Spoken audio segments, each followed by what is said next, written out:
Hello, class. Professor Henderson here. Great to see you again. Let's talk about forces. This is the next sort of physics concept that we want to talk about. And forces are rather important.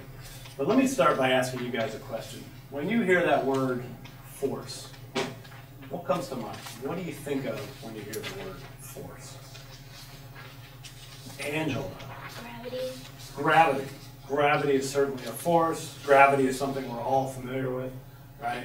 I'm holding this pen. If I drop it, it accelerates because of gravity, right? That's probably one of the forces that we are very familiar with.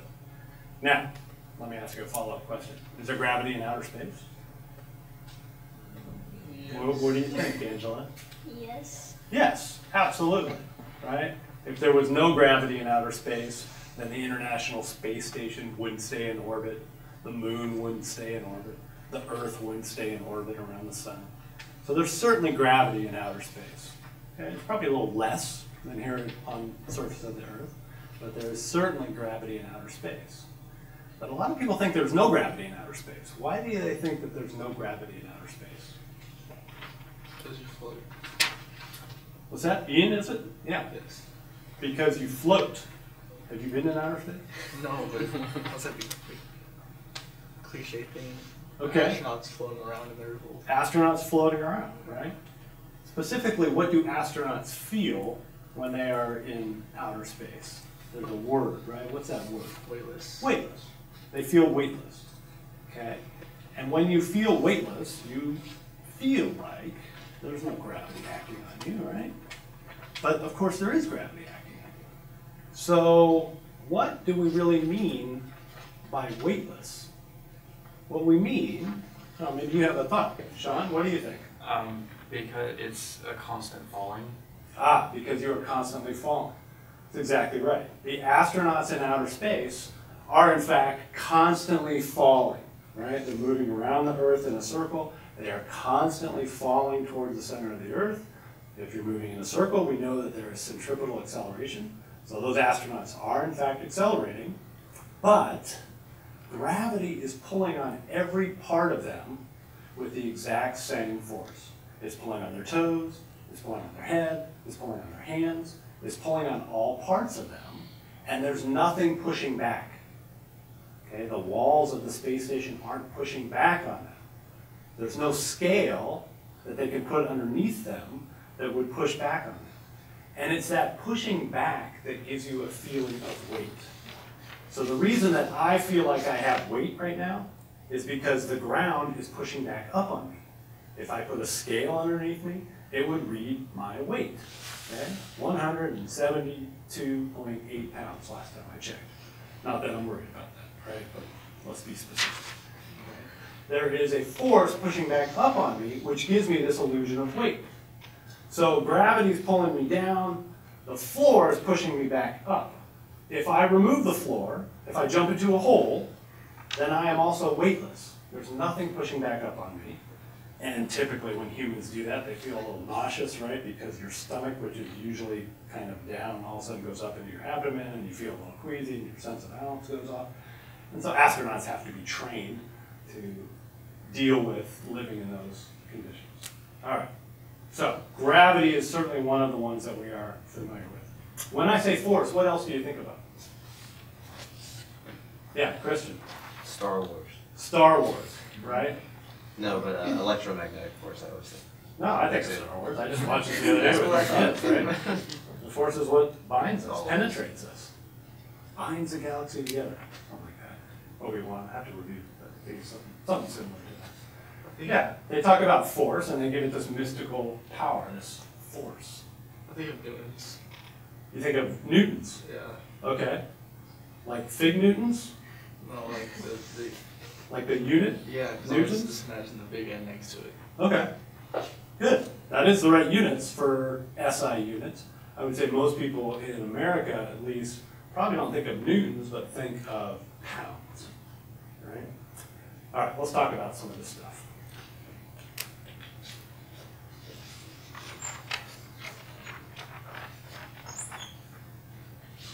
Let's talk about the force. All right? The force F. That's how we're going to write it. And the force, F, is a vector. You notice that I put a vector sign on top of it. Okay? And so we have to add forces according to our vector rules. We always have to be careful about taking into account not only their magnitude, but their direction. Okay, the units, like we just mentioned, for force are newtons. Okay, and we write it with a capital N. And in America, most people are familiar with pounds. Turns out that 1 newton is about a quarter pound.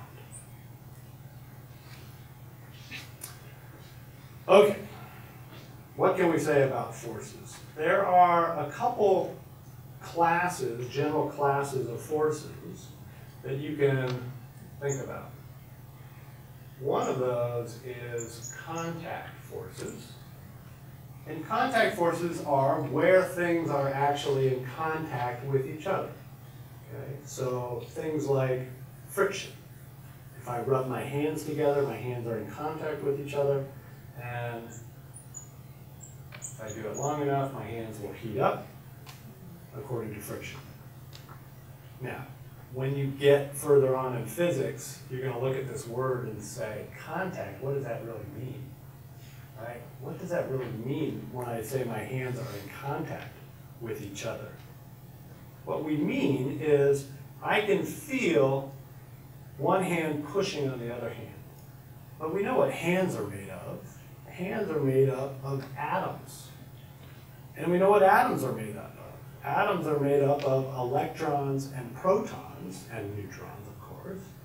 And they're in these orbits. And so when I put my hands together, what am I saying by contact? What do I really mean by contact?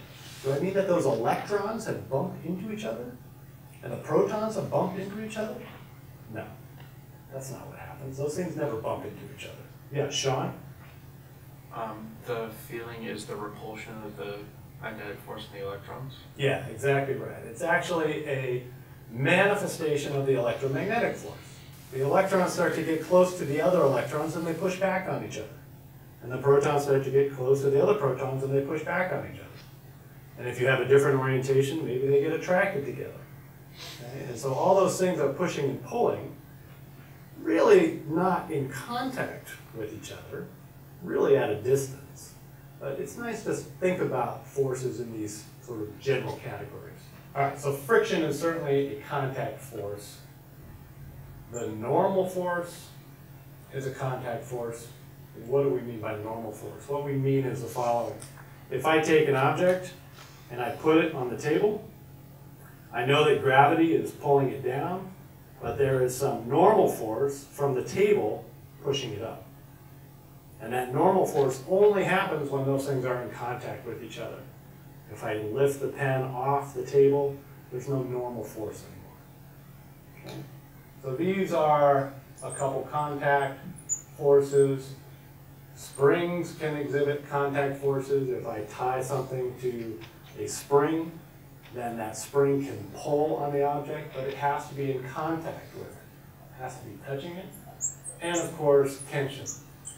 If I hang something from a wire, that wire has to be physically connected to my object to apply any force. All right, so those are contact forces, which quite frankly, later on you're going to learn are really just field forces, but it's nice to categorize them this way for now. All right, field forces. These are things that act at a distance. So, one of them that we just mentioned, gravity. That's a good one. Gravity is pulling on us, it's pulling on the International Space Station, it's pulling on the moon. The Earth is being pulled towards the sun by gravity, keep it in its orbit. What else? We had just mentioned another one, the electromagnetic. Really a combination of the electric force, which is 2 charges, and the magnetic force, which is little current loops, all combined into one, called the electromagnetic. And then we have 2 more that we need to worry about, the weak nuclear, which is responsible for radioactive decay, and then we have the strong nuclear, which is what keeps the nucleus together, keeps all those protons and neutrons packed in to the nucleus. Right? These are the four field forces that you have to worry about. And really the two that you need to worry about in this course are gravity and the electromagnetic force. Now you're not going to learn all about the electromagnetic force just yet, but it is in fact responsible for all of these. Friction, the normal force, springs, tension, those are all manifestations of the electromagnetic force. All right, let's continue this discussion after I erase the board.